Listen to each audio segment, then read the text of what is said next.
కష్టాలు వస్తే వస్తాయి, మనకు సంబంధం లేదు, కష్టాలు ఎదుర్కో.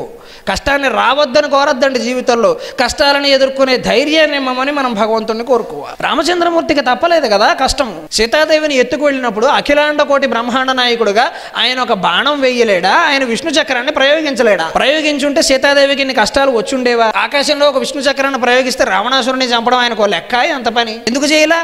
మానవ అవతారంలో అలా చేసేందుకు అవకాశం లేదు. రామచంద్రమూర్తి అవతారం మానవ అవతారం. మానవుడు అలా ఆకాశంలోకి విసరడు. అందుకని ఆయన ఏం చేశాడు? అటువంటి ప్రయత్నాలు ఏం చెయ్యాల. సీతాదేవిని ఎత్తుకెడుతుంటే ఏడుస్తూ కూర్చున్నాడు. ఎందుకు? మనుషులందరూ ఏడుస్తారు, కష్టం. ఏడ్చి ఏడ్చి అవమానం రాటు తేలుతుంది, ఆగ్రహం పెరుగుతుంది, జనాన్ని సమీకరిస్తారు. ఒక్కడే చేయలేడు కదా, ఆయన సమీకరించాడు, వానరులను సమీకరించే సమయంలో ఒక సవాలు ఎదురైంది. సుగ్రీవుడు వారి దెబ్బలాడుకుంటున్నారు, ఒకరిని తెగ్గొట్టాలి, తప్పదు. సరే మాట ఇచ్చాడు, దానికి నిలబడ్డాడు. వ్యూహం పన్నాడు, ఏదో పథకం వేయాలి, వేశాడు. మార్గం నడిపించాడు, అందరినీ ప్రయాణం చేయించాడు, యుద్ధం చేయాలి, చేశాడు.